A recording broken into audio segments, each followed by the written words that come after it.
Hello, everybody, and welcome to Around the Piano. This is the piano here, and we are around it. And we also have Steve Wallace, who's around the piano virtually today. So come on into the room, have a seat, grab some munchies. My wife Debbie and my daughter Marley put together the munchies.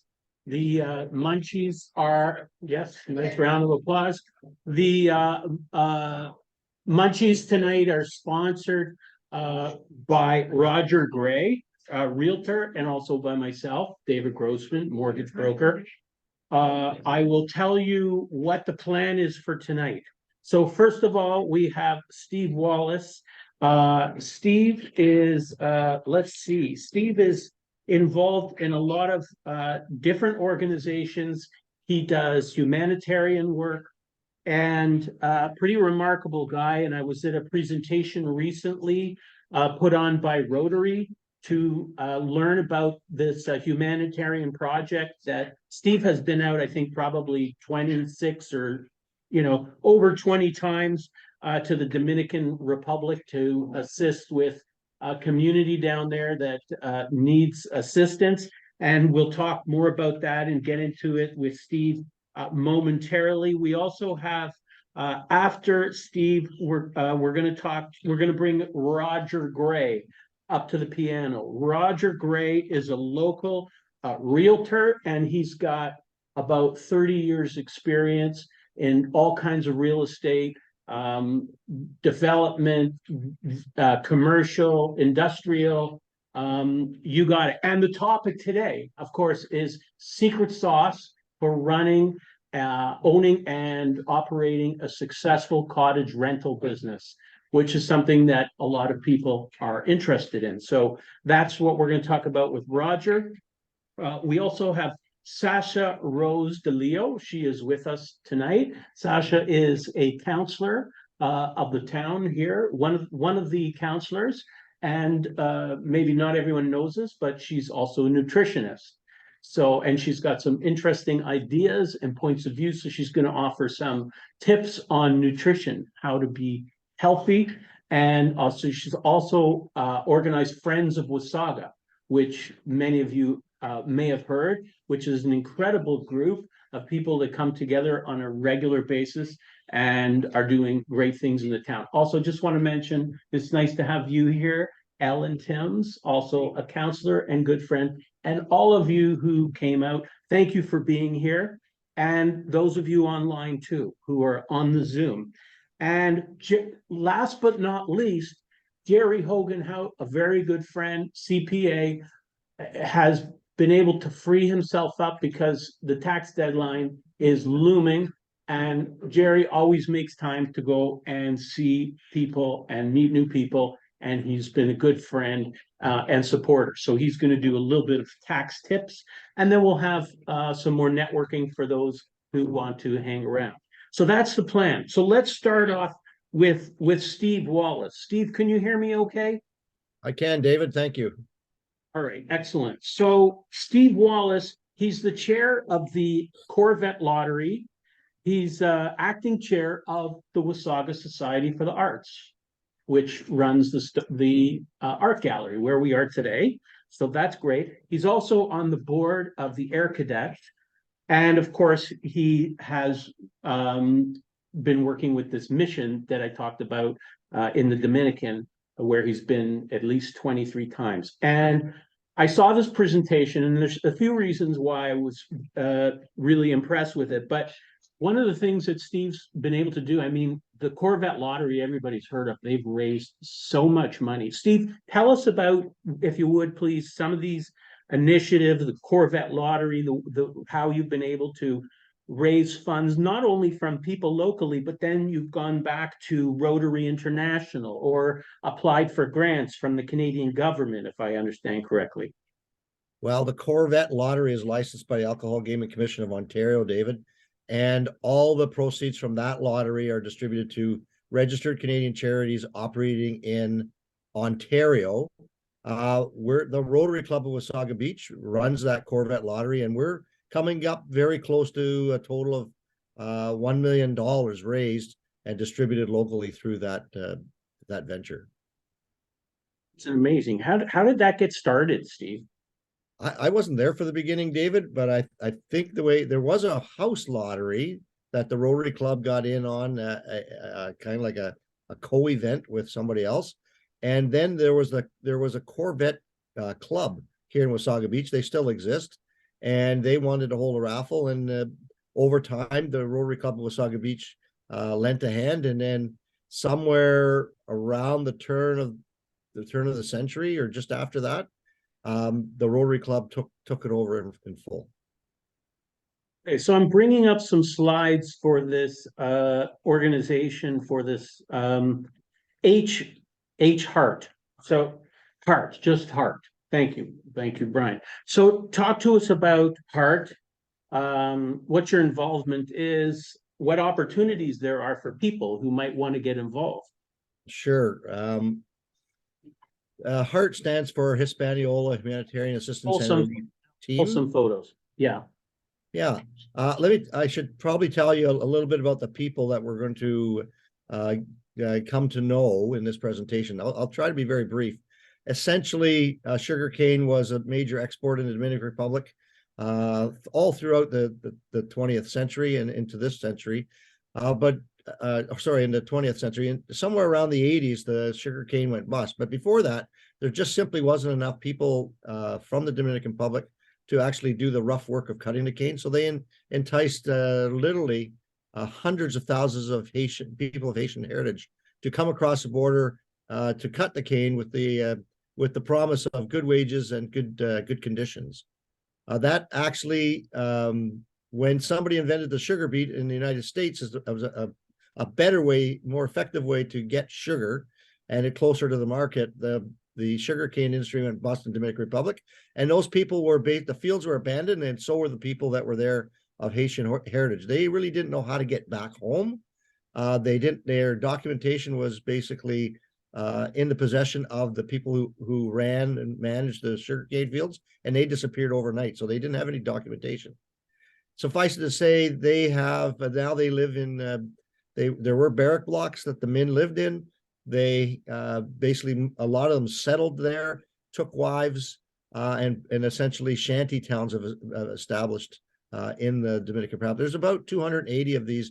They're called batés, sugarcane worker towns, batés, in the Dominican Republic, inhabited by mostly people of Haitian heritage. And that's where it gets a little bit complicated. Okay, gotcha. Now, one of the things, you have become very close to the people that you've been working with over time. I know you mentioned you felt like a grandfather to some of the kids. And one thing that I was really that really struck me was when you were talking about a guy who you ended up paying for his funeral, because I know I learned once that to bury somebody is a real honor, because that's something that they obviously cannot do for themselves. And I was quite moved by the whole thing.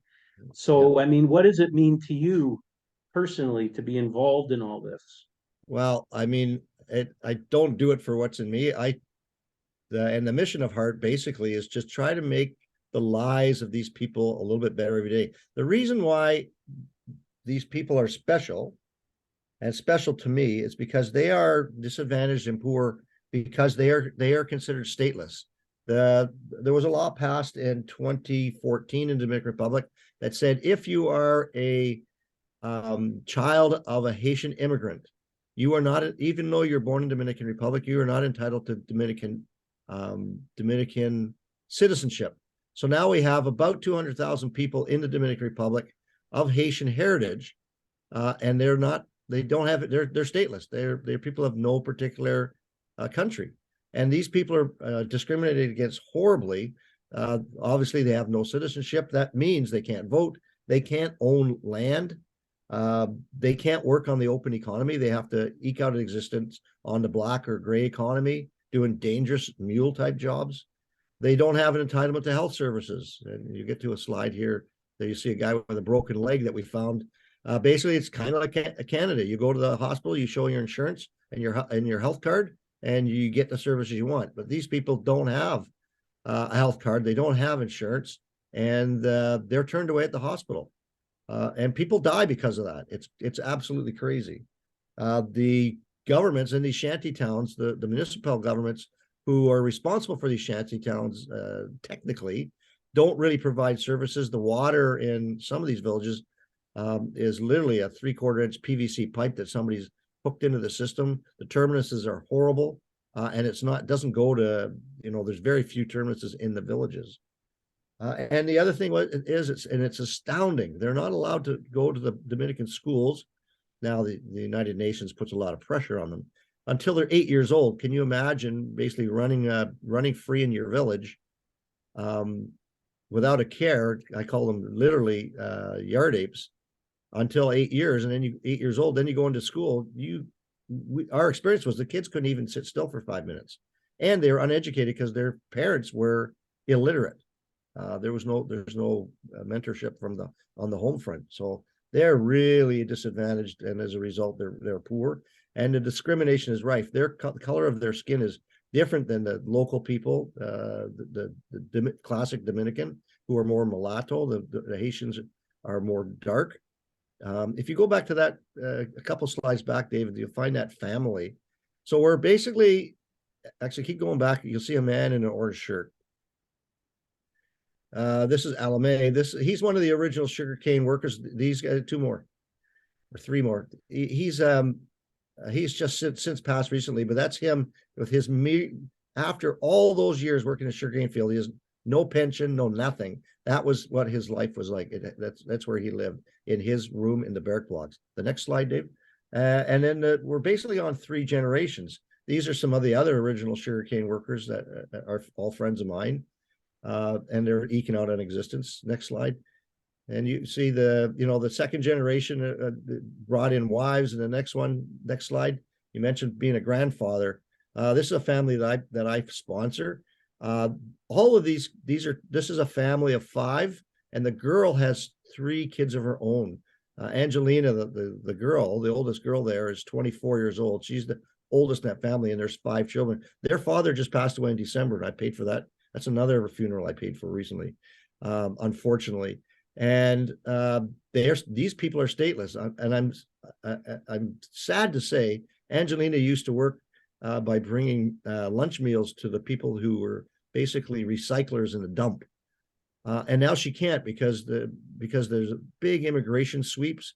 They're trying to get these people collected and sent to the border and kicked off into Haiti. She's never been to Haiti. She's born in Dominican Republic. It's scary as hell. So she doesn't go to work anymore. Unfortunately, she's had to turn to prostitution to support the other members of the family. The man with the white hat. Actually, I have a cow, and he tends my cow as a way to offset me paying his rent every month. But these people are all stateless with really no prospects to move ahead. Next slide, Dave. Next question, I guess. So, okay, so the question that I have is, what kind of volunteers or people are you looking for? Do you need to have special skills if somebody wants to volunteer? And when are the next missions that people can sign up for? Very quickly, can you go 2 slides forward? Basically, this is the heart message. The heart mantra is saving lives, making communities better. Heart is the international service arm of the Rotary Club Wasaga Beach, so it's a really local thing. We have had 23 missions since 2010 2011, all Rotary led, all Rotary inspired, and we've done great things. When we talk about saving lives, we know we've intervened. That little girl and that beside the boy in the white hat is when she sees me in the village, she comes running and dives in my arms. I feel like a grandfather at that point. And we're, our mission is to improve the lives of these poor, disadvantaged people by providing medical, dental, and general community development services. And David just rolled through some of the slides here. This slide here is where we're putting in a public bathroom. These people don't have a bathroom. There's still open defecation going on in the fields around this batey, or in a 5-gallon bucket at night, and it's walked out promptly in the morning and tossed into the field again. So here we're installing a septic system, and on top of that, we put in a bathroom. So you asked the question. Next slide, I think, Dave. Gathering that doctors and dentists would be ideal, but what about just regular people? Sure. Musicians, retired hygienists, whatever. We've had our alumni is well over 100 people, and virtually nobody has not been able to find something to do. That's a school we put in, a Montessori style school. We've got 2 missions coming up, one in November 2023, mission number 24. That one's going to be primarily dental. You mentioned the Government of Canada funding, the Rotary Foundation, plus donations from Rotarians, mostly in Ontario, and a little bit across the country, and from our Rotary regional headquarters, put in some money, and we built a facility that has a dental clinic and a medical clinic in it. So these are the good things we're doing. In the November timeframe, we want to fully operate this clinic, the dental clinic, and get going. So if you know anybody who's a dentist, dental hygienist, dental technician, dental assistant, or can work in a dental environment at all, even data entry, because we need to establish the client database. We're going to do that for the whole month of November. And in January, February timeframe, it's probably about a 3-week window. Just waiting for the WestJet to decide on their schedule. We'll do everything from medical clinics to dental clinics, and there's some light construction and playing with kids and mentoring kids. I'm really looking for a psychologist, because our young men need some really good instruction and counseling about things that they can do to, when you don't have a job and you don't have any prospects, that's pretty dire. I need to get them pumped up. So anybody who is in that kind of a realm will be very valuable. But basically, if you're able-bodied and you a sound mind, obviously, and you have a service bent to you, give me a call or email me, steve@heart.org, and let's talk. All right, Steve. Well, thanks for all you do, and thanks for taking the time. I know you would have been here today, and we're keen to do so, but feeling a bit under the weather, so appreciate you participating via Zoom. And we'll definitely talk more about the next missions. So Thanks very you much. take care. You feel Thank better you. soon. Thank you, and I'm grateful to your audience for participating in a great event. And a special shout out to Roger and Jerry, friends of mine for a long time also. Thanks very much, Steve. David, Yes. I just wanted Brian to just mention one thing he did on one of his hard Yeah. missions when you took Please. the family photos. You know, just as an example of Right. how you can be helpful in Right. the community. A lot of the folks had never had a picture of themselves, so myself and some other photographers, we traveled around the village, photographed the families, and the next day made prints and a nice frame for them. Some of the people cried because they'd never had a picture, Right. where we take it for granted. So Right. Yeah, that's very good. Well, Brian, I appreciate it. And thanks for taking photos here today as well. And for all you do as well. You and Gertrude. Okay, so next up we have Roger Gray. Roger, you want to come up to the piano? That, of course, was Brian Davies that we were referring to from Wasaga Beach, who's also very involved in many different organizations, including Rotary. Okay, so let me just adjust the screen here so that we've got and share.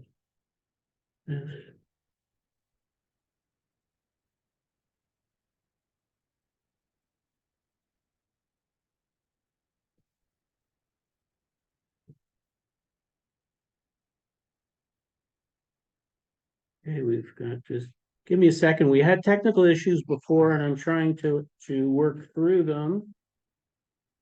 So just give me a moment, please, if you would. You want to start to chat a bit here? Yeah, go ahead. Well, I'd like to, I don't know if Steve's still on, but say hi to Steve. He's been a long time family friend. I grew up with Steve actually same neighborhood and great humanitarian. Done a lot with Rotary. I've known him. He's done a lot of stuff where he gives his time. Great individual. Helped me out a lot, and actually he sponsored me into Rotary at one time. So I was part of Rotary at one time when they were starting all this up. But Right. yeah. So yeah, David's asked me to come out and speak a little bit, basically on maybe people who would be interested in getting involved with rentals within Wasaga Beach, maybe cottage courts, hotels, motels. Obviously it's a very seasonal business here in Wasaga Beach. A little bit of my story. We had I used to grow up going up to Savo Beach. My wife came to Wasaga Beach a lot, and we had their small kids and stuff. Said, "Oh, we need to get away." So we started coming to Wasaga. Started looking at a cottage, getting a cottage up here, and then we ended up buying a cottage court, Wedgwood Cottages, which was on 30th Street, and we purchased that, and it went really well. And then the next year, we actually looked at purchasing another business, the Granada Motel, and at that point, we made a decision to move up here with a different lifestyle. And when you're in that kind of business, you can create a nice lifestyle for yourself.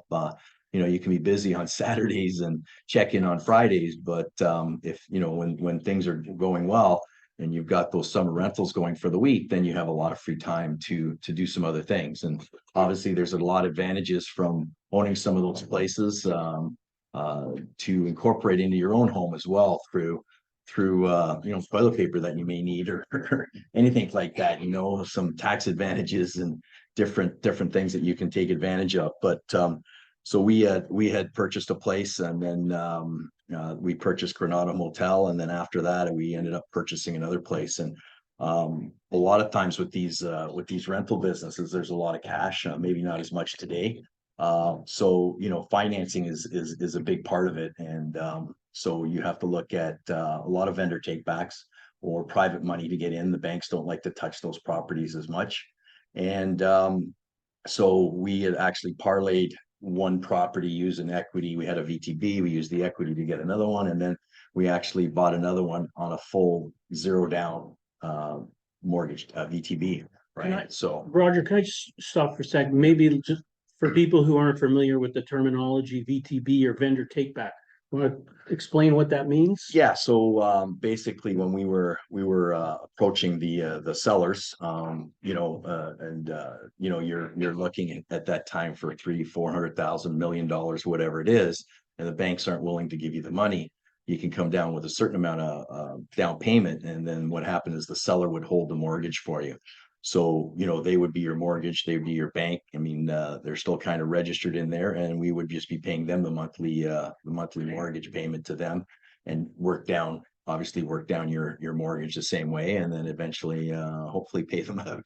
Right. So yeah, it's a great way. I mean, I know a lot with commercial, especially nowadays with financing, it's tightened up, and a lot of these people are looking for big money, maybe overpriced with some of the properties. And if you want them to, or if they want to get maybe the number they're looking for, then they might need to take a little bit of risk with you to get that kind of money. Or if it's a cash offer, then you might be $500,000 or even $1 million cheaper than what they're maybe asking, right? Depending on the property.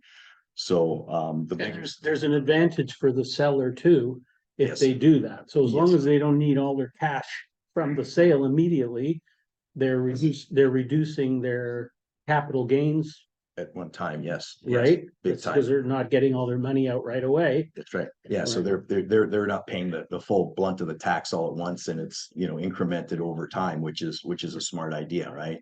Again, if they don't need it all, it's a great way for them to keep an income coming in from the property while you're working it, right? So it's the smart part from that thing, and a lot of private people will do the same thing. Obviously, bringing their money into it. There's a lot of mortgage brokers in town that will have access to private money as well, right? Yeah, exactly. So, I mean, the biggest thing that we found when looking at these properties is obviously to do your due diligence, look at the official plan, see where the future of the town and what they're looking to do. And also within that time is to create an exit strategy for yourself, because the big thing is obviously you don't want to maybe do that for the next 50 years. but maybe it's a 5-10 year plan, maybe depending on your lifestyle, and is to have an exit strategy and what you can do. And so at one point we had like two cottage. Well, we had a cottage court. Another one was the Granada, which was a motel and cottages. And actually, that's when I met Troy Vane. When we had purchased that, he was right across the street.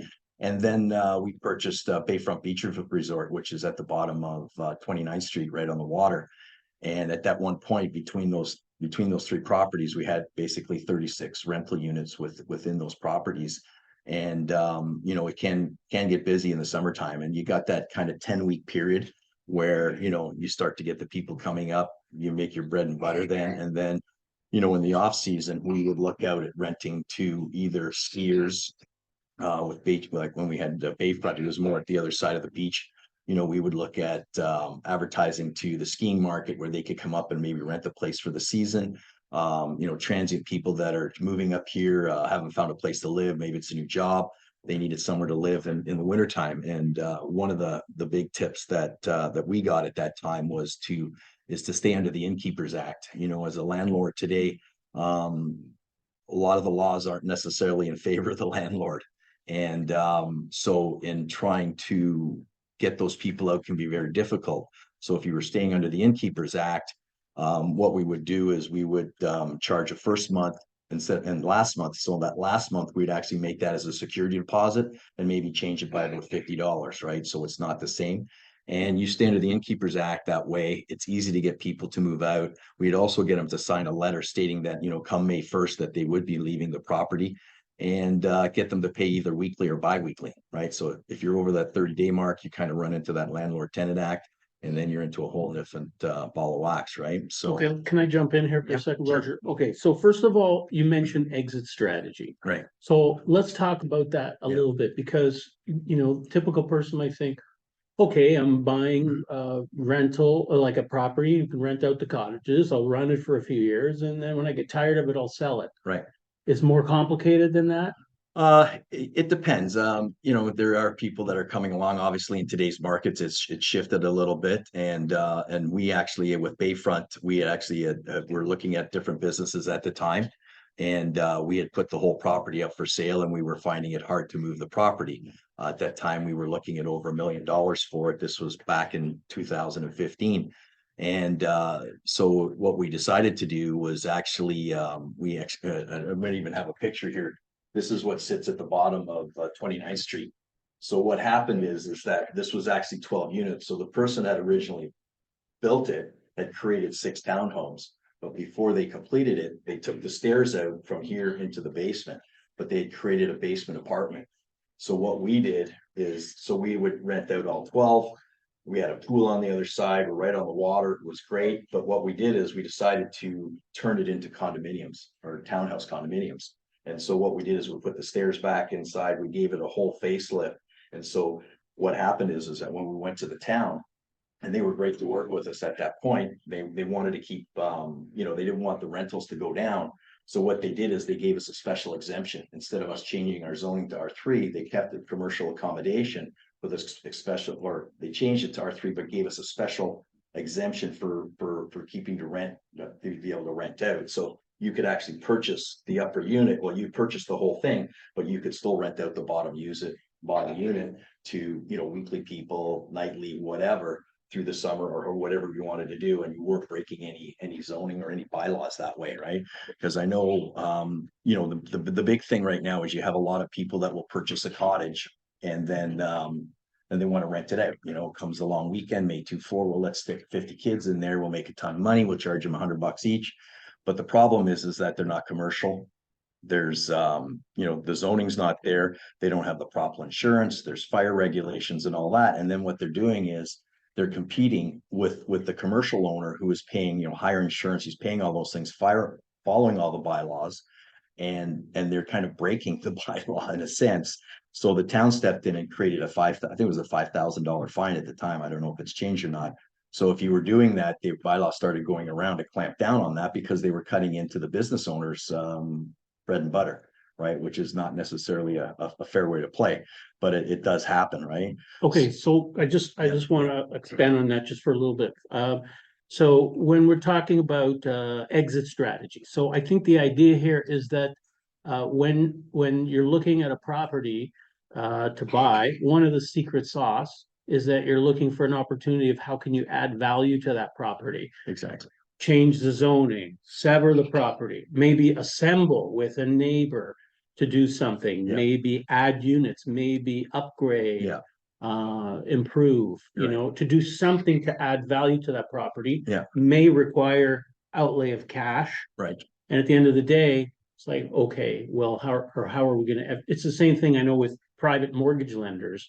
They say, okay, well, this equity might be there, but how am I gonna ever get out of this? That's right. What's the event that's Yeah. going to happen where I'm gonna be able to Get my money out. get paid back? Yeah. So I think that, I just wanted to say that I think that's an area where you've had experience. Right. And you also sent me a number of properties, and we can look at them. Yeah. Because there were probably a half a dozen properties that you sent me, and it looked like most of them were properties where there was an opportunity to do something, Yeah. redevelop, add a unit, whatever. Yeah. And there was only one that was like recently renovated, income straight, play, but all the other ones had an opportunity to add value. So Yeah, exactly. And that's the big thing is when you're looking at the property, what size is it? What can we do with it? How's the building with the setbacks from your property lines, and again, looking at that property, can we take that hotel and the 6 cottages and actually maybe eventually build townhomes on Wedgwood?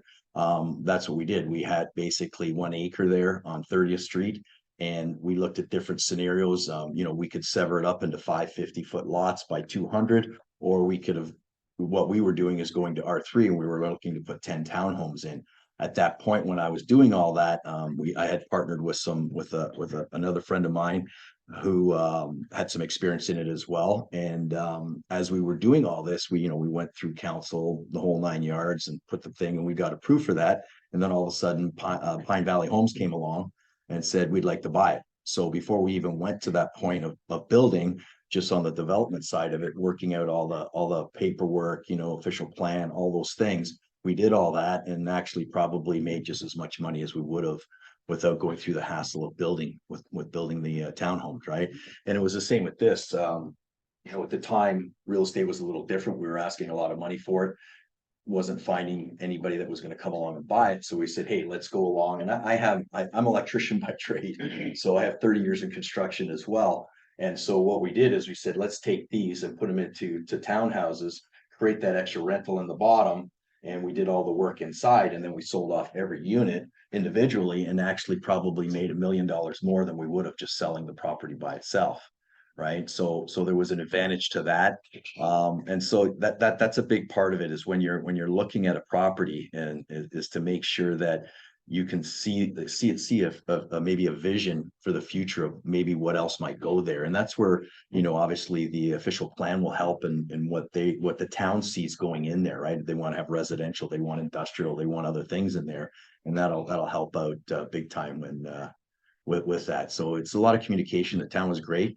And the other thing that we found when we came up to Wasaga and we're getting involved with that is to do a lot of networking with the other owners of the cottages, the cottage courts and things like that. And we created a network there so that, on a busy weekend, if they had, overflow or something like that, and we're at the other end of the beach, we had some openings, they'd give us a call. Yeah, okay, send them down. So we worked together. We also created a relationship with Blue Mountain with some of the rental places up there as well. So with the winter time and stuff, if they were full, they knew that they could send people to us as well, right? And vice versa. So it was working hand in hand within that network of people in Wasaga that are in the same business and also up in the mountain as well, which is a lot of people going there. When we first came here, the mountain wasn't what it is today, right? And they were just starting to build the village and stuff, right? So they created a lot of competition for Wasaga Beach in that sense. And so that was another thing by upgrading the property here, because and when we first came, people liked the rustic look. You know, we had like these cottages that, you know, were there since the 40s, right? And people enjoyed that. It was almost like camping, but you actually had a solid building over it. And then, you know, as the generations changed, people wanted the microwaves, you know, they wanted better accommodations, they wanted this. And now you got to have Wi-Fi and air conditioning and all those other fun things, which we never had. But you know, all those things change. So you need to be looking at ways to, you know, upgrade your properties as well at the same time. And I think the biggest thing is that I know, like I said, my wife used to be on council at one time, and you know, a lot of the I guess what's the word I'm looking for is the perception is that every these people that are buying cottage courts and all these things were very wealthy, and they weren't. All they were doing was looking for a different lifestyle. They were tired of maybe working 9 to 5. They wanted more control over their time, things like that. So they would sell their home, take that equity, and buy into this. And you know what where their retirement was selling their property, right, and cashing out at the end. So that's a big point, is whether you can sell that property or maybe advance it into a different level of something else, is to be always thinking about that. And you know, it's a big part of it, you know, because you don't want to get stuck. All of a sudden, you know, you're spending all this money and then all of a sudden realize, well, I can't do anything with it later. And I know, you know, like I know somebody still here on the beach that has a cottage court. It's very tight. Um, you know, they would never allow that again today with the setbacks and everything else. So basically they might be able to get 4 homes, you know, but they would have to go for, you know, variances and all this other things. And they might get 4 homes in there, but you'd never be able to build another cottage court in there or put multiple units in there because of the size of the property. So it's all these little things that you have to take into consideration. And that's where hopefully with my experience now as a real estate agent, if anybody's looking, is to help, you know, guide people and what they need to look for, and you know, hopefully give some direction and help them out, right? Make sure that they're making the right decision on the property that they're looking to purchase, right? Which is huge, right? And especially with my construction background, there's a lot of older places that have some hidden issues. You know, Troy's a prime example of maybe, you know, buying property where, you know, sometimes you don't see behind the walls, right? And you find out later that, you know, certain things aren't up to snuff because this guy had a relationship with somebody else or whatever. So it's having a good look at and making sure that you're moving into the right place, right? So Do you want to, we've got a few Yeah. properties that you sent me. yeah. Um, Yeah, this and is a beautiful property right on the beach. I mean, obviously they're looking for, it's been for sale for a while. You know, they've got what, 5 cottages and then a house. I think they rent this out as well, but it's right on the water. And you can see here that the gentleman over here was the same at beach at the bottom of 30th Street. Where we had the other building, they did the same thing. They took the property that was a rental and they built the homes right on the water. And I'm assuming, you know, something like this, somebody may come in and want to purchase this as a cottage rental, but at that price, I don't know if you're going to be able to make your mortgage payments, right? So they're looking for somebody that's probably a developer that's going to come in, maybe do a joint venture, you know, they do a VTB or whatever, and that'll probably get knocked down and they'll put another property there, right? So, but it's a very, very, very prime location, right? You got the park right beside it, and you've got these, you know, $2 million homes beside it as well, right? So there's advantage there. so this one and some of the others look like, at least while you're waiting for approvals, if you're making applications, you can generate some income. Exactly.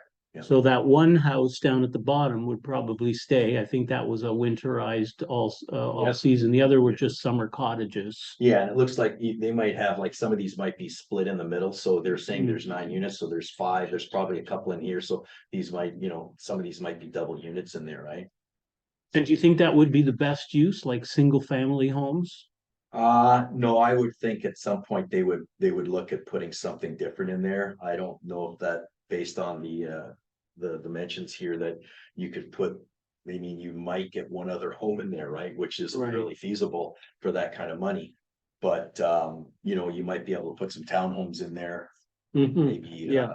I don't know if the town will allow a low rise in there, but you know, it's all going through the process, right? So Yeah, I know some of the, I'm not certain, but some of the homes, when you walk along the beach, it looks like they could be maybe triplexes, Yeah. 3 different levels. So it almost looks like a regular home, but And that way, you know, you have three people who get to enjoy that direct view of the beach. And that was the same with Bayfront. Like we actually had some developers when we had the whole place up for sale that looked at it, but you could never rebuild what was there because they were, you would have to set it back further towards the water, where this way it was closer to the road. You had the other side and you don't get to see the beach side, but you've got all the, we got a pool there, you've got lots of room, you have your own private beach, right? So I flipped forward. So this one is basically mainly a parking lot right now. Right, so with actually small buildings. yeah, and I phoned about this Mhm. yesterday for a gentleman that I'm working with. He's a developer. And yeah, so this is there, but this property with doing this, Jason Rattan has it for sale. This is Rattan and their Marilyn Rattan and her brother and sister own this. And so this is also available. This is going for about 1.2, yeah, 1.3, and then between these two, like they'd be willing to sell them both together. Mhm. The problem is this one in the middle. There's somebody else owns this. So I know there's a bunch of different people looking at this, but it's a prime location restaurant. You know, you could build like a commercial with, you know, maybe so many stories you go up where you have a commercial on the bottom. You've got the street here, you could come in, you could build here and then go up and create either a hotel or that whole thing where you have private residences as well as being the whole rental thing as well, right? And if you could get a hold of this property, and you know, they'll be the holdout and trying to get more money. But yeah, if you could wrap up that whole corner, you'd be nice, right? Which they're trying to do at the beachfront as well. It doesn't seem unreasonable. 1.3 million for right down at Beach One there. Yeah, and again, it was a parking lot. I know they gave me the numbers. They did about $40,000 a year last year just in parking cars. The gentleman who sold it to him, Bo, obviously there's a little building, you still have a little restaurant, little convenience store. He was there all the time. He popped 100 grand a year out of there. Right, so it is a prime location. You know, there's still room to build here that you could do, create parking on the other side. And the reason that they bought it was because they used to have the docks here, you know, the jet skis and stuff, and they were looking at creating more docks and stuff, maybe for boats and the whole thing, right? But they're all too busy now. They've moved past that, and so they're looking to sell it off. Does anyone have any questions for Roger? Is that not part of the whole downtown? No, No. downtown's all in here, right? Okay, so. And then the other guy, Nick, he owned that one little part. I think he's made a deal to sell part of, he's already got a deal happening on there. It hasn't closed or anything yet. But he sold a section in here for, I don't know, 4 or 5 million or something like that. So, but yeah, So this one is a newly renovated cottage. yeah.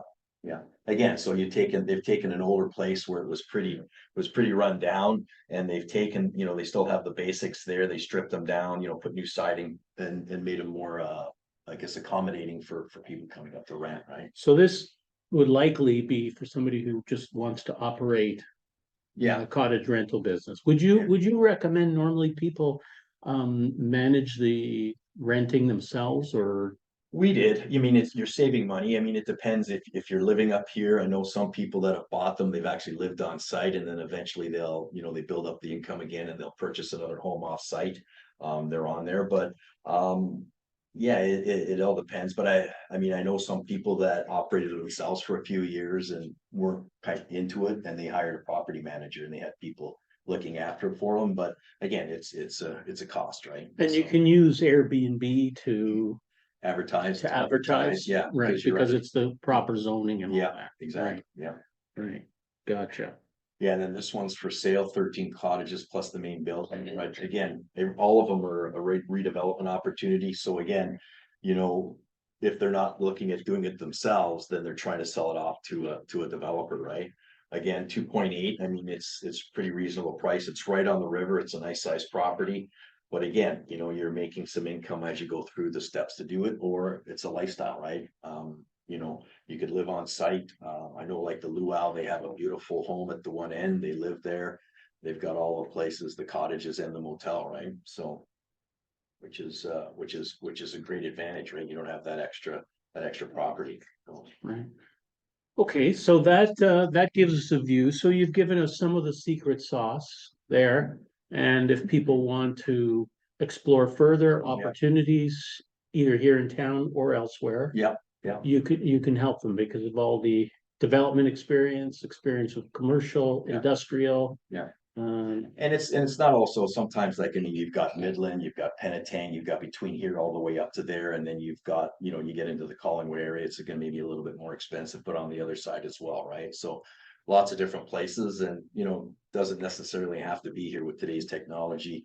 You can find them, lots of people that, hey, they wanted to move, they moved here, they like the area, and they created that whole lifestyle for themselves with the business, right? So. Okay, Roger. Well, thanks for all that information and also for co-sponsoring the event tonight. problem. Much appreciated. Thanks for having me. Absolute pleasure. We got the perfect class. I think so. I think Right so on. for sure. Yeah. This is for you if you Oh, want thank it. you, thank you. Um, Sure. all the speakers are here with their contact information. If you want to take a snapshot or whatever, can feel free to put out some business cards. Yeah, for sure. So next up, we have Sasha Rose DeLeo. Welcome, Sasha, Town Councillor, here to talk about nutrition. Yes, thank you. That was a hard act to follow. Huh. And so it's the first one. Jeez. I gotta admit though, with the Dominican Republic, I've been there like 43 times. And what he said is true. The Dominicans do look down on the Haitians quite a bit. And I know that the Haitians, the only jobs that they can get really is on the beach, like selling stuff. So it's really hard for them. Yeah. So I can vouch for that. Anyway, okay. So nutrition. Yes. So, not everybody knows they know you as a counselor, Right. person who started the Friends of Wasaga. Yes. But you are also a nutritionist. I am. I'm a registered certified nutritionist. And how did you get into that? I've always been into nutrition. When I was growing up, I was very heavy. I was chunky, very chunky. Yes. So when I reached in my early teens, I just started taking the weight off just slowly, and I just started reading books and doing research, and I've always been into it. So I also own a printing company, as most people are aware. So one of my clients, she owns the Holistic Institute School. And she used to come in all the time, Sasha, take the course, register, like get certified. It's like, nah.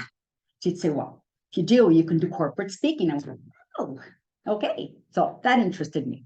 So I finally took the course. It was pretty hectic. Like there was about 32 courses you had to take. So it was really intense. I loved it and I learned so much. And then I got lucky. I got a co-op with the Toronto Police, and then I got a contract. So I was their nutritionist. So I learned quite a bit. But what makes me different today than most nutritionists is that I also work a day and a half a week at a health store. And we specialize in herbs and homeopathic. So for instance, if you're having a hard time sleeping, we'll do valerian, skullcap, lavender, and hops. And that'll put you to sleep. Like it's quite incredible. And All together? all together, we make tea. So if you've got kidney issues, we do a lot of kidney cleanses. We'll put a kidney formula together. If you've got liver issues, we'll do a liver kidney. If you got cancer, we do cancer. Any ailments, we'll do teas for you. We have formulas and we do teas. Where's the store? It's down in Toronto. Okay. Yeah.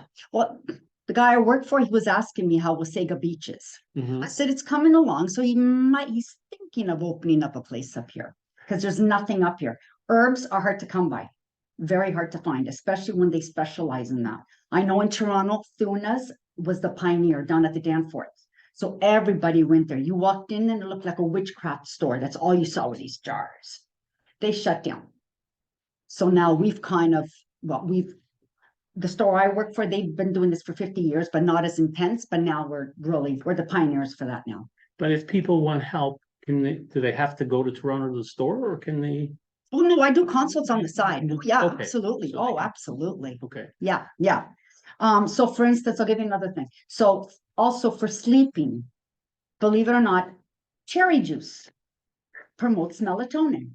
People don't know that. It's got to be pure, not the stuff, the cranberry cocktail or the cherry juice you get in the soup. It's got to be pure. So serotonin turns to melatonin, and cherry juice promotes melatonin. Also, cherry juice also repairs muscle. So if you're feeling sore, cherry juice is the best. Now you only have to have like a quarter cup. That's it. But when you're sleeping in your room and you can't sleep, I tell people, if you have any clocks or your cell phone, any light, whether it's blue or red, that will make you not promote any melatonin. Turn it off, turn it around. This is why a lot of people wear those masks. It has to be completely black in order for you to make melatonin. Oh, So that's another. So it's probably not a good idea to wake up and check your Facebook. Absolutely not. notifications. Absolutely not.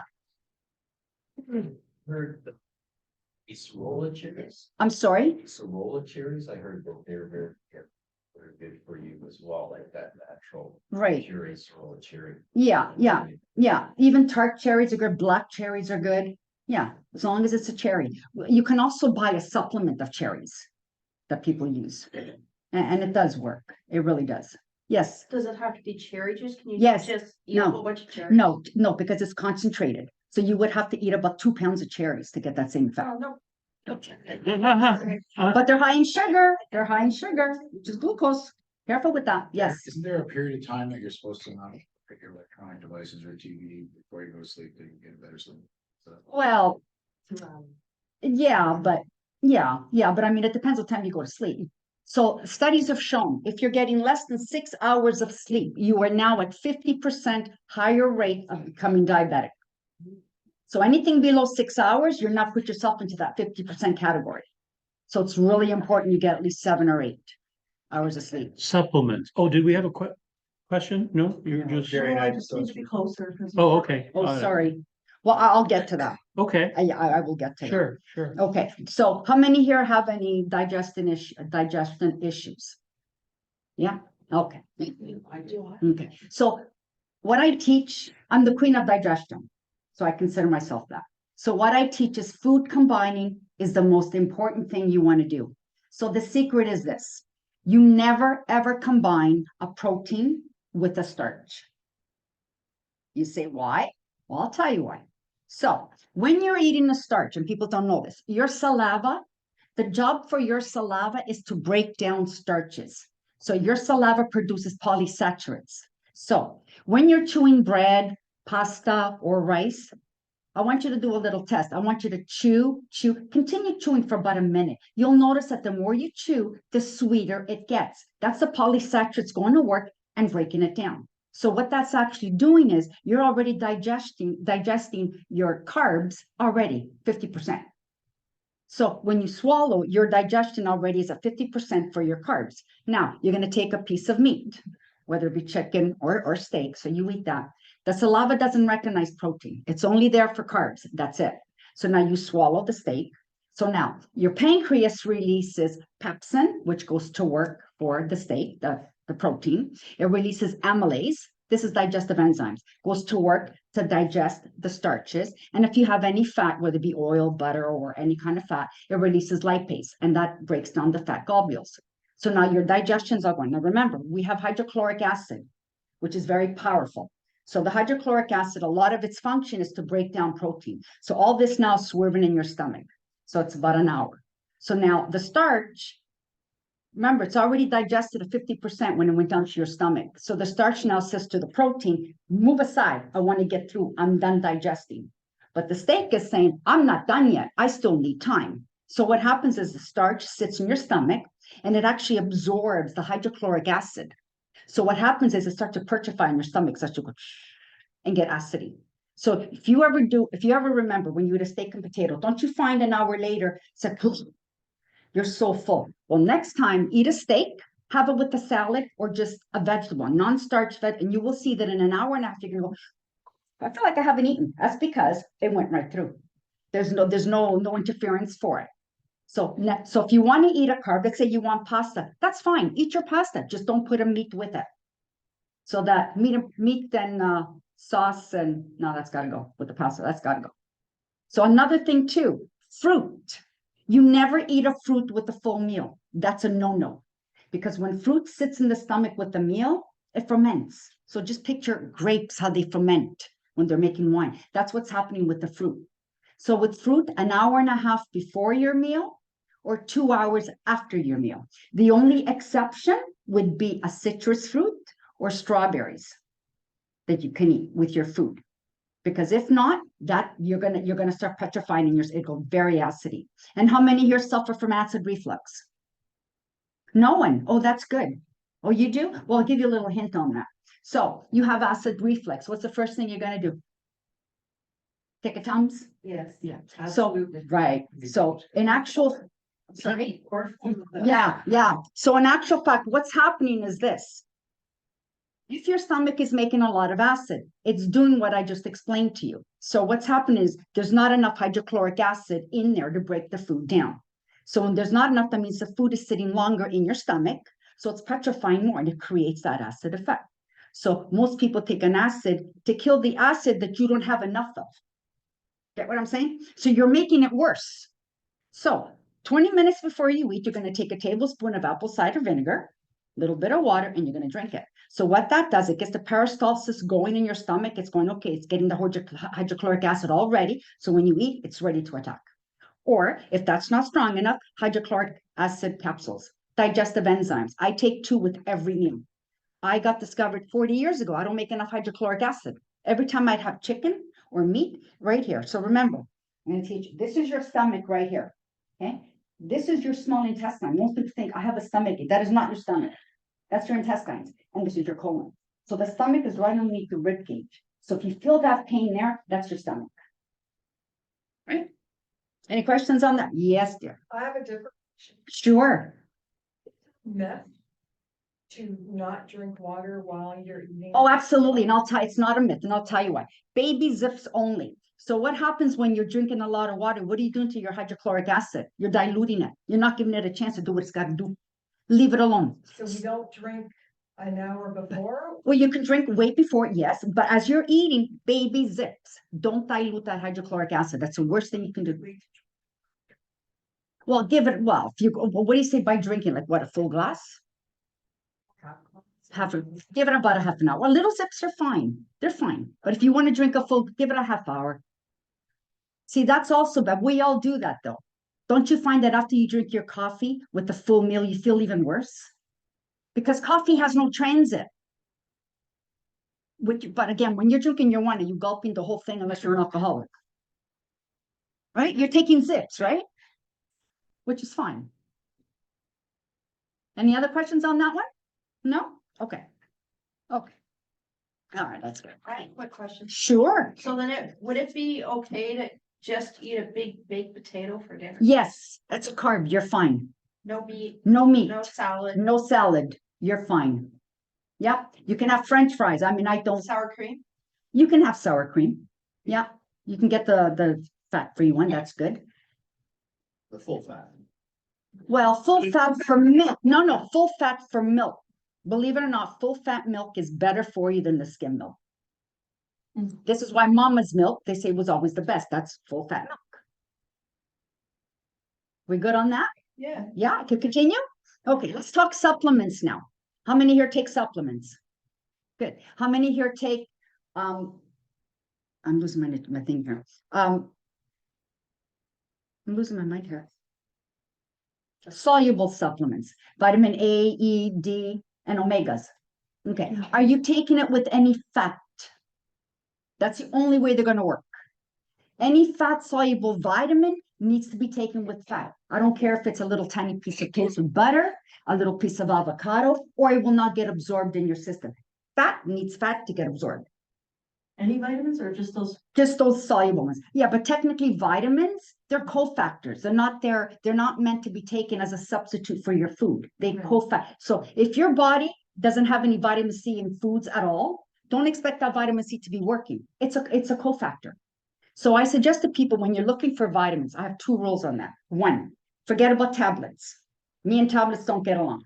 I don't recommend them. I don't even sell them because tablets have binders.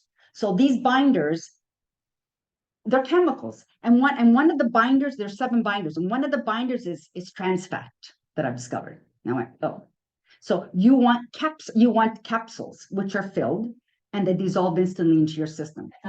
Capsules, no tablets. Even the ones that say time release and Chewables. yeah, chew's fine. Yeah, even the sublingual, the ones you put under your tongue, those are fine. So sublingual. Centrum, they have chewable. Yeah, don't say centrum. Though. Gummies? Don't say centrum. That's a bad word, and I studied centrum. Very bad. Those ingredients are so bad. They all come from China. I'm gonna tell it as it is. That's what I do. They come from China. So Centrum and Jameson, what they do is every year they do biddings for the ingredients for these vitamins. The lowest bidder gets it. So the only things we sell at the store I work at is all from Canada or the US. That's it. Nothing imported from nowhere else. So Jameson is from. Oh, Jameson's been sued so many times, I can't count. Question from David in the Yeah, back there. it's Steve. That was, hi, honey. Okay, so, first of all, I don't like buying vitamins from your typical grocery store, Walmart, whatever. It's always a health store. Well, the no-name I'm a ones. huge believer in anything that's liquid versus a capsule. Just want your thoughts on it. Yeah, liquid is perfect, but a lot of people don't like liquid. They don't like the taste. So Yeah. capsules are good. You know, like, I know. I hate to say get over it, but Well, if you want to be healthy, it's more absorbable, Mhm. it works more effectively. but again, if you're looking at high-end capsules, they're just as good. They're just as good.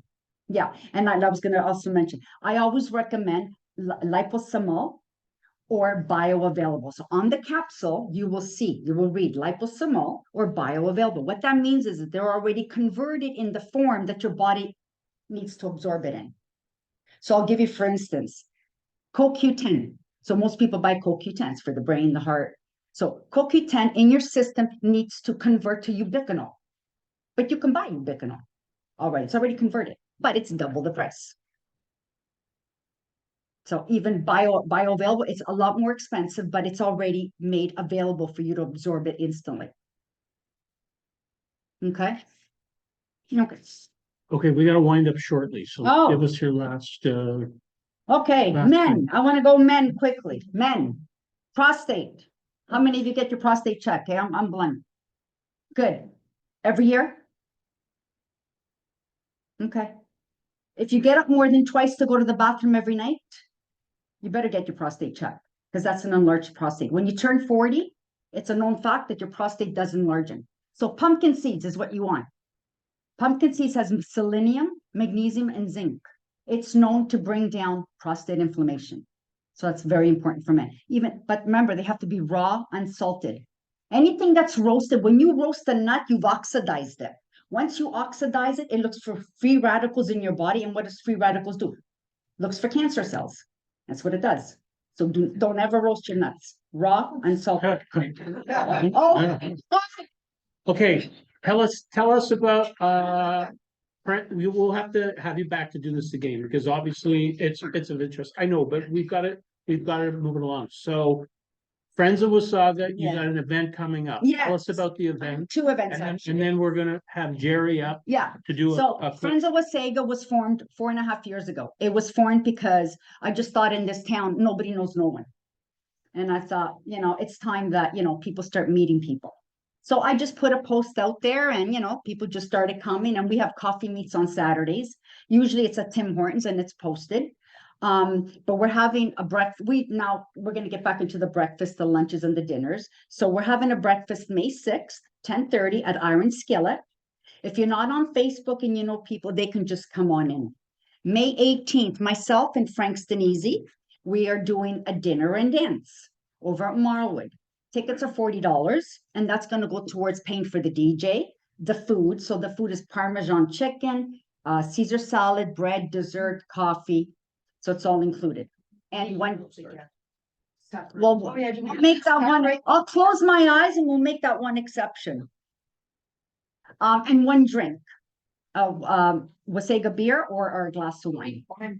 Absolutely. Let's move on. Okay, don't worry. Yeah. So the purpose of that is just community friends coming together. There's which Ellen, because we promote it, no political talk allowed. That is not, when you come to Friends of Wasaga fight, if anybody hears political, you're stopped. It is not for that. It's a neutral, safe place where people can come and not feel hassled. Yeah. Like no religion. I don't care what color you are, who you are. It doesn't matter. When you're friends of Wasaga, we're all equal. There's no, you're this, you're that. No, I'm not a counselor there. She's not a, we're all friends. We're all residences and community members. No, nobody's above anybody there. And every Saturday morning. It's, at but Tim's. you gotta watch the post because there're gonna be a few, maybe, long weekend or, that we cancel it. Because Okay. nobody's gonna show All up. right. Okay, very good, Sasha. Thank That was you. great. Thank you very much, Sasha. Jerry Hagenau, please come up to the piano. Play a song for us, Jerry, at the piano. Actually, a little Beatle tune. I'll play that for you. All right, so Jerry's our last presenter today, and as I mentioned, he's a good friend, CPA. And Jerry, what do you got for us today? Well, that's a tough act to follow, dude. Isn't it? Jesus. Yeah. After listening to Sasha, I gotta go redo my whole eating habits. There you go. Take up on that. There you go. What do I got? No, I don't know. I'm tax time. Thank you for dragging me out of my office. CRA's on strike. It's a pain in the whatever. Fill for out us the and- file though, right? Yeah, so every time they do this, and they do it at the most unopportune time. So I'm sure most of you know that a lot of the CRA workers are on strike, which kind of hinders our funnels as accountants preparing taxes into the CRA system that we need to access. So that's bad. Normally, we would hope that CRA would give us an extension. April 30th is our deadline. Because it falls on a Sunday, we get to go to Monday. So we now have Monday till midnight to get all these tax filings done. So far, they haven't given us an extension. Years gone by, they've at the last minute, they've sometimes given us some breathing room, but not this year, and we don't think they will, but we hope they do.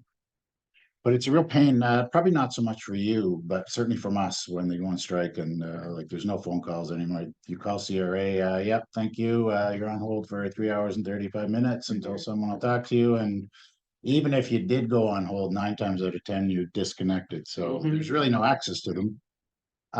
The filing of the tax return, I mean, most of that is automated. When we electronically file, that's just really computers talking to computers. So that hasn't been hindered, but certainly access to a lot of the information.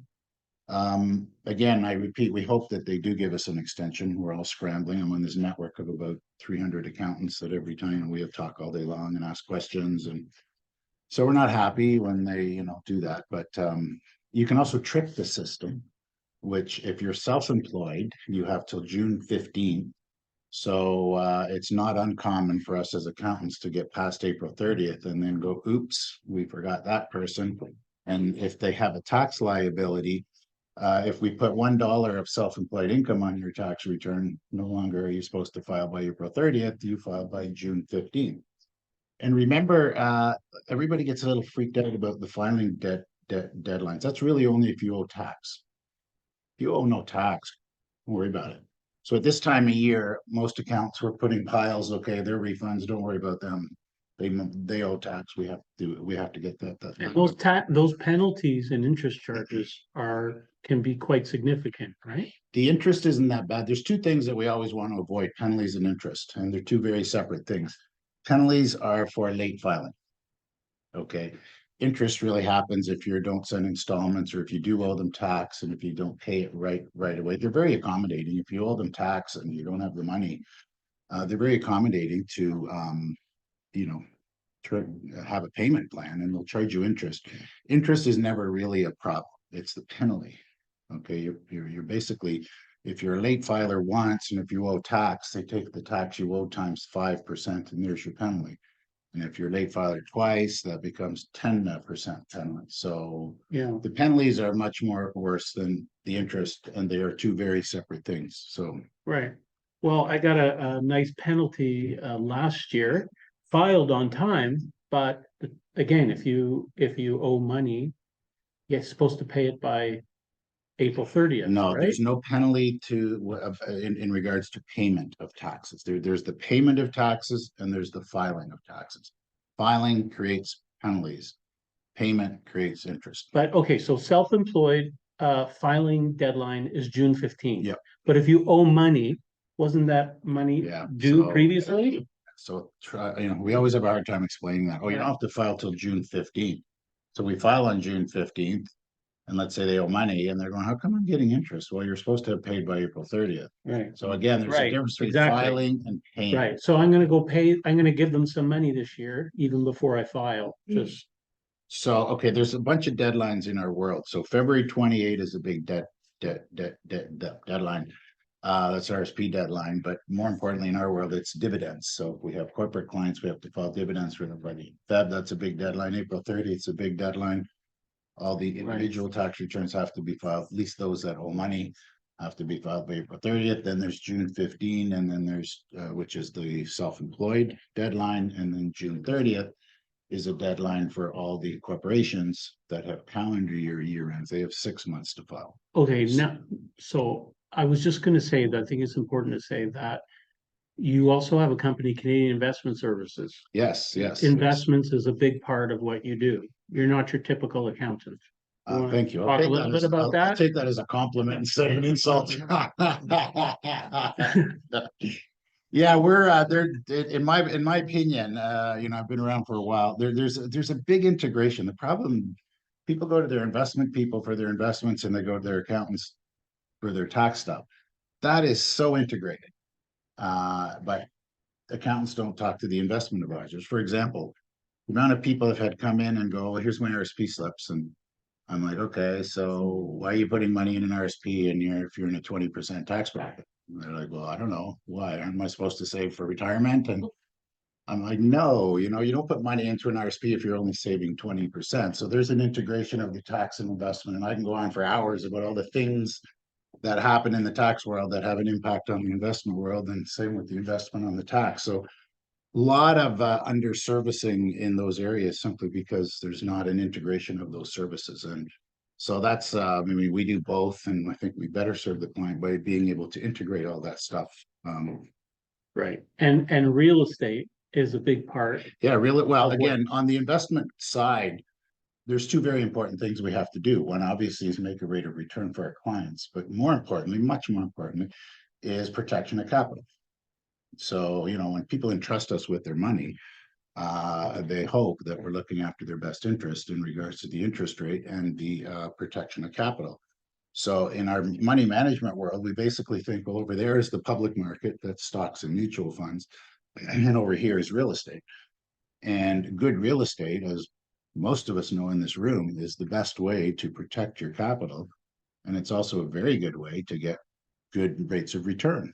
But the industry is really more focused on the public markets, where the industry, the banks, the investment companies are making a ton of money on management fees.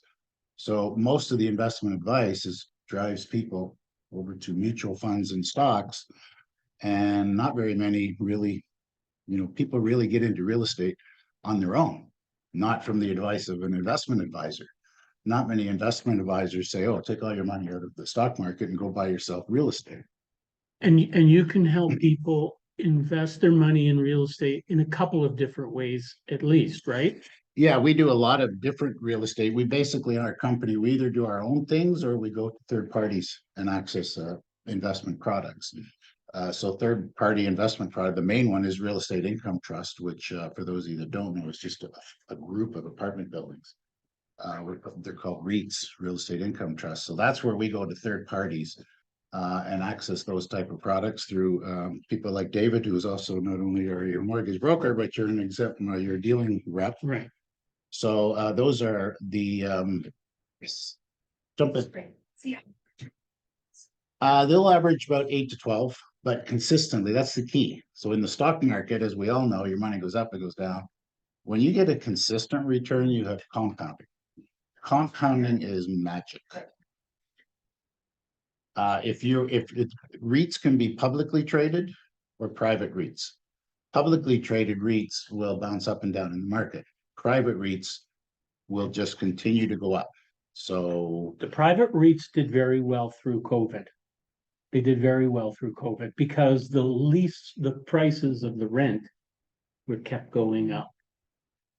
So they performed very well. So in any business model, we look at what drives the revenue. So we're looking at any type of business model. What's driving the revenue? In real estate income trusts, it's rental. Okay, well, we all know where rent is going, and then the way I look at things is we all know there's been a lot of immigration into Canada over the last 40 years, and there's way more coming.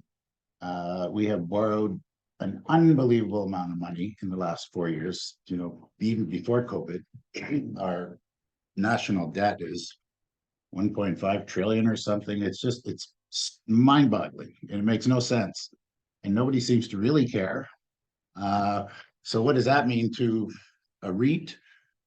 Basically, when the national debt gets up to like 1.5, well, anytime it goes up, it's a correlation to GDP, gross domestic product. So they can justify the money they borrow as long as their GDP is high. The easiest way to maintain GDP is to open the doors and let everybody in so they consume, buy gas, they buy clothes, they eat, they buy houses. So there's supposed to be like 1.5 million people coming in the next year, or year and a half, or 2 years. And especially in today's market, how many of those people are buying homes? How many are renting? So the majority of them, the huge majority of them, will be renting. And so, you know, the revenue stream in a REIT, the vacancies are next to nothing, as long as they're in a proper area. So we're very confident in the revenue stream for those business models. And the great thing about a REIT, it has no correlation to the stock market. And it really doesn't have a correlation to the housing market. The housing market can go down. Rents aren't going to go down very much. So if you're getting $2,500 now and the market tanks, you're still going to get 2,300, 2,200. You're not going to go from 25 to 1,500. So very, very strong revenue stream. Yes, go. Is there, you have to lock in for that? Is there a time frame, and is there a minimum? Well, we have the expert here. So yeah, most of these REITs, you would want to be in for at least 3 to 5 years. Okay. And the minimum investment is usually 20,000. So with the REITs, we usually look at them as more of a, you know, don't park your money in a REIT while you're looking to do something else with it. You know, it's part of your financial planning. Because I was saying, who was two? And Right. Well, that's because they're printing money. That's a whole other story, the way they print money with the Bank of Canada. And they're RSP eligible. Roger? Roger. Don't they also? Yeah. Speak, same kind of thing as about REITs or. Yeah, so basically, so when Mortgage we Investment talk to Corporation. people about investing and we go, the stock market's over here and we got real estate over here. And in a simple analogy, I say, look at a house. Okay, we can own it or we can lend against it. If we own it, we own it. We're raising equity. You can own it in one of two ways. One, you own it yourself. You buy a rental property. We've all done that, a lot of us. The other way is you can own it as a group, which is a REIT. Okay, now instead of ownership, if we just want to lend, we can lend ourselves. We can do private mortgage lending. We can also lend as a group, which is a MIT, Mortgage Investment Corp, which is where people put their money in, and that corporation will lend out money as mortgages, first mortgages, second mortgages, and everything else. So that's in a simple analogy. You look at a house, you know, do I want to own? Do I want to be an owner? Do I just want to lend money? But the security in both cases is still the house. So your money is protected as long as it's a good house, as long as it's a good asset that you're protecting. David, you had a question? Yeah, I do. Just interested in your opinion, Jerry. Life insurance or insurance policies in general. I mean, a lot of us think, okay, well, we bought life insurance over the years, etc. And for example, I'm thinking of my wife right now. She has probably a very good life insurance policy, but there's also an avenue with the same people where you invest in, basically it's the stock market, I believe, is how it works. But I've always been a huge believer in real estate investment. So I'd just like your thoughts on spending more, say, on life insurance policies versus, you know, investing in something like this. Yeah, thank you. First of all, as far as life insurance, I've always thought when you have young kids, you should have something in place that if somebody gets hit by the bus, there's a nice check coming. So the kids, kind of once the kids get on their own 2 feet, you kind of look at the insurance and go, a lot of times, by the time the kids get on their own 2 feet, in a lot of cases, the parents have built up some decent assets. So then it's like, okay, why are we having insurance? Kids are on their own. We've got good asset base. Why are we paying for this insurance? So I'm somebody who would say, you know what? I wouldn't have insurance after you. If my kids are doing okay, if the umbilical cord is cut and I've got enough assets to go, okay, when I'm gone, they're looked after. I don't need insurance. Now, the problem is when you start, we also do financial planning, which is for today, retirement planning, which is for tomorrow, and estate planning, which is when we pass our assets through. When you bring that into the equation, and when we do some financial planning and we look, here you are today, based on all your assumptions, here's where you're going to be in 10 years, 20 years. And then basically the program we created has a estate component to it. So, okay, you're whatever age today, these are your assets, these are the assumptions we make, and you're going to pass away at age 95. So what happens? And it's funny, it's a question I've asked people and nobody's ever answered it. It's like, okay, how much tax are you going to pay when you die? And they go, what are you talking about? I don't know. Okay. So in this little program we got, we calculate all that stuff and we just push a number and okay, if we die at 95, based on what you have today, based on all the assumptions, boom, you get a tax bill of $1 million. Okay, or whatever it is. And then the insurance thing comes back into play. What do we do about that? You know, one option is nothing. There's two things you can do about your pending tax bill on death. One is nothing, which means you're just going to use some of your assets to CRA, or you insure that. You buy an insurance policy to go, hey, I'm going to have $1 million tax liability. Let's buy an insurance policy. Now, one of the problems is by the time you have those discussions and do those forecasts, you're a little older. So now you're 55. Okay, I need $1 million insurance policy. Okay, get your checkbook out. This is going to be expensive. Okay, so you know, we really have to, it becomes a personal thing. Do I care that CRA is going to get a lot of my estate, or do I want to insure it? Now, the nice thing, when you say stock market and insurance, what we're heading towards there, I don't know if anybody's heard about the be your own bank, the infinite banking concept. Has anybody heard that or familiar with that? That's where we combine insurance and stock markets, and we basically create it's a whole life policy where you have investments in there. There's an insurance component, but you can borrow against those investments. So it's a great way to create retirement income while dealing with your estate concerns.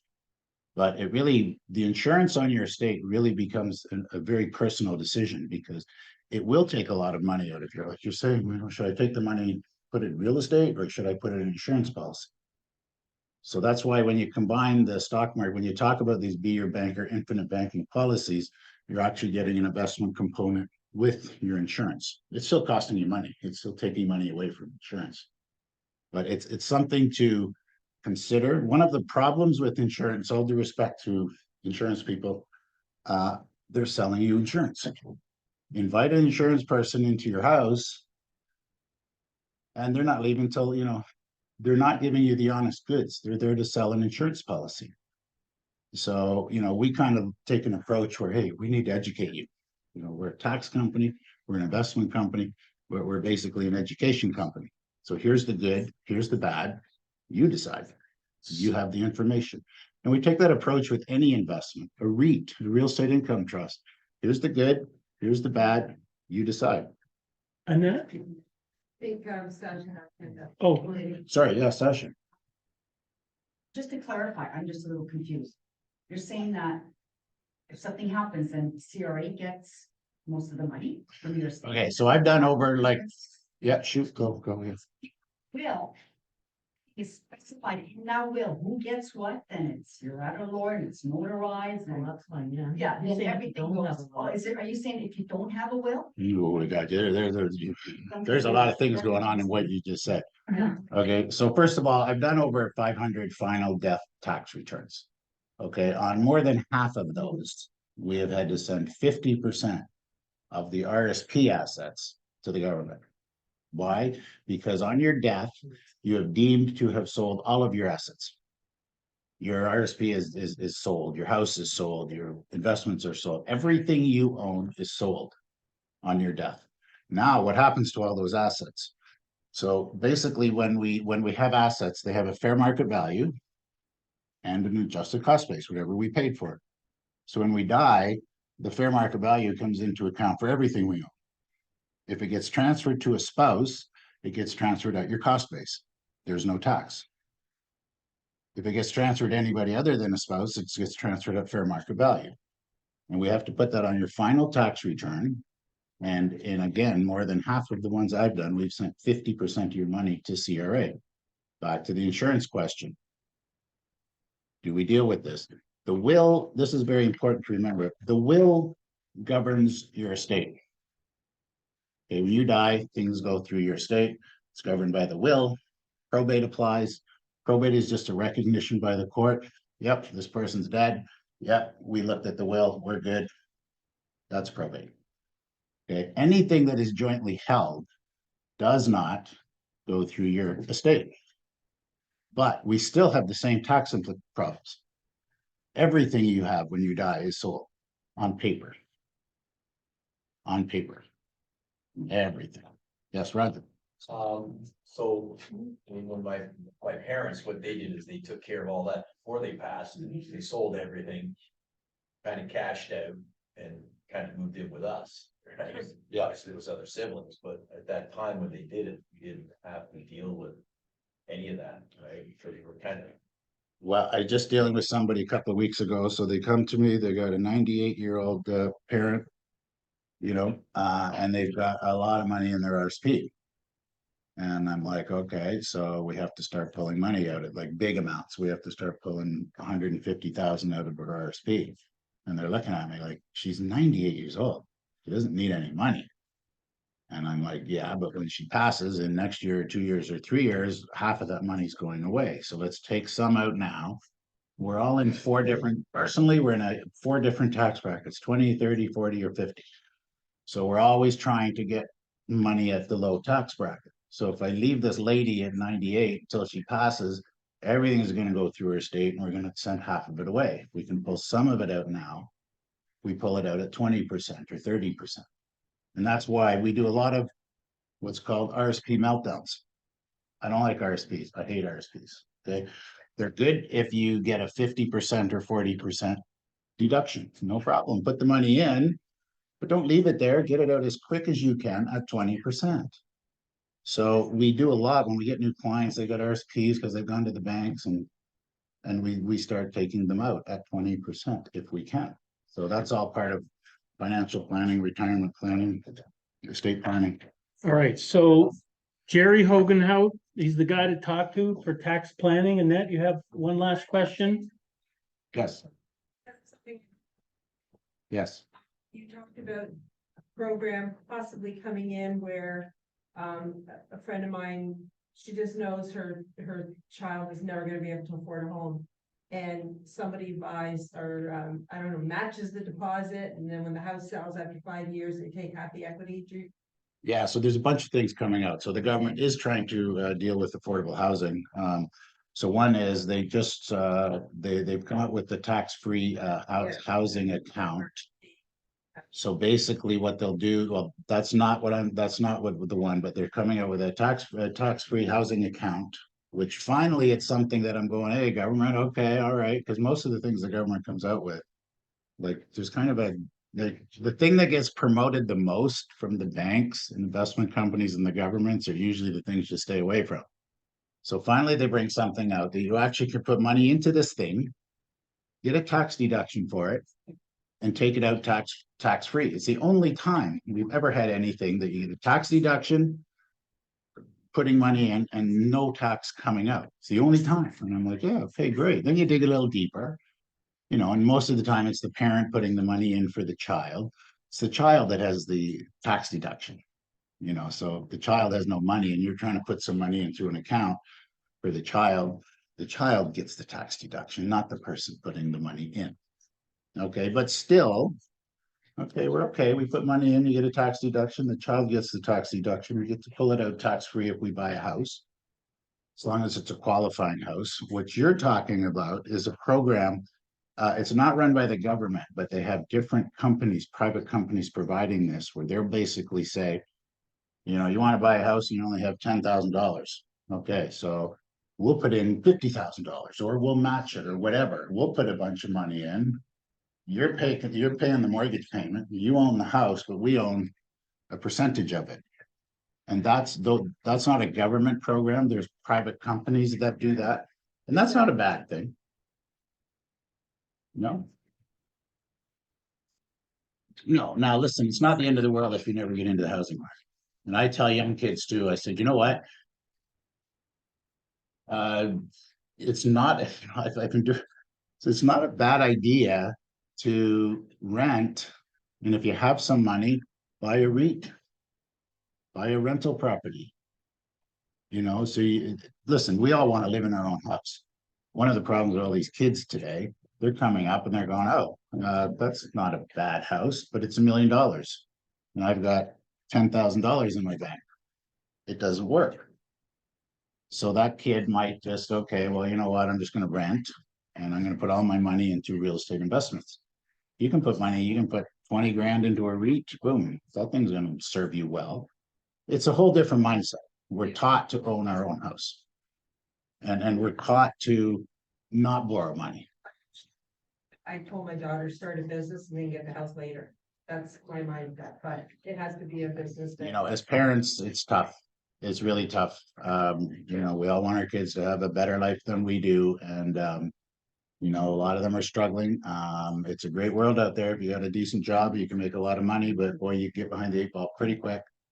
And then you're stuck in the parents' basement. You're stuck as soon as they move out and they start renting at $2,500 a month and they're making 40,000 a year. It's like, okay, this is not. Kathy, last question. My daughter and I own a house together, but I also have a cottage which I've kept for my boys when I pass. What can I do? Cottage is the problem.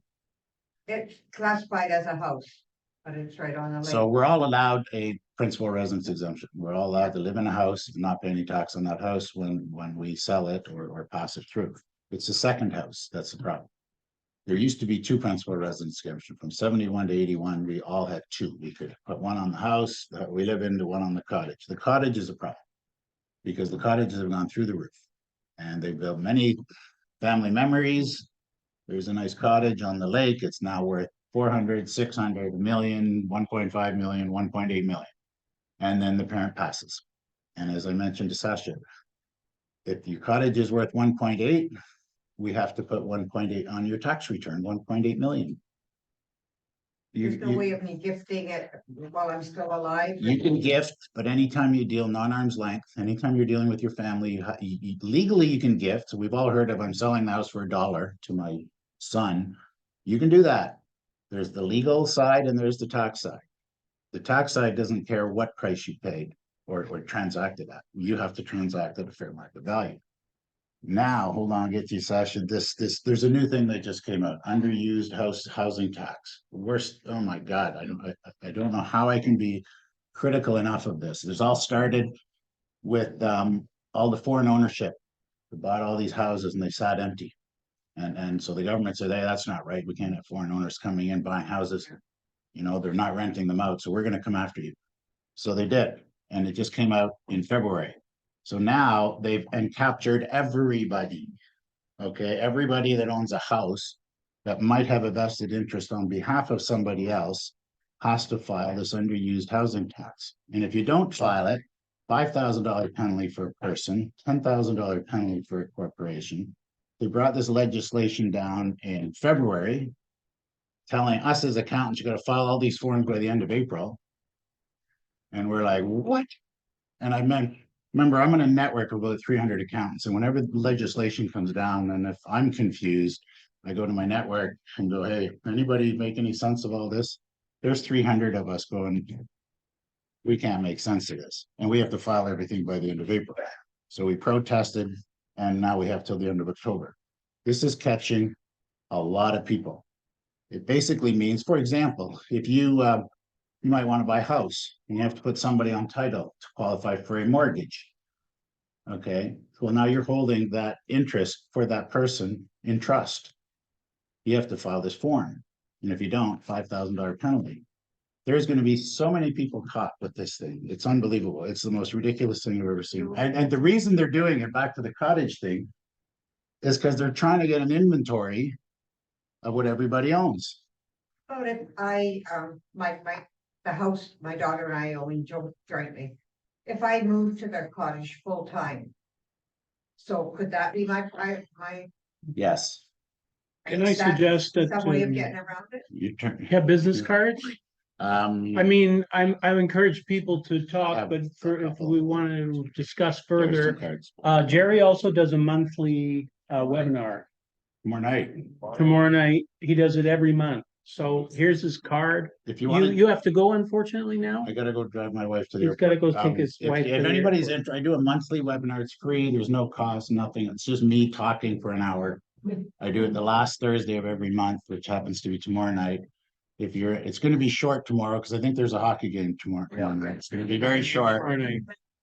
But if go to my website, CanadianInvestmentServices.com. There's a webinar link, click there, put your email in, you'll get the invite. So if anybody wants to listen to me talk for an hour. Sorry? Is recorded. No, I'm too cheap to pay for all the space I gotta store all these But you things. can call Jerry, you can sign up. Here's phone number, website here, CanadianInvestmentServices.com. And Go Leafs, go. if you don't get his card or whatever, let me know. I'll connect you to Jerry. Jerry, that was great. Thank you. Thanks to all the speakers tonight. Thank you all. Thank you for coming in, everybody here. And thanks Thank you, to all of David. you online. And we will see you next month. Bye for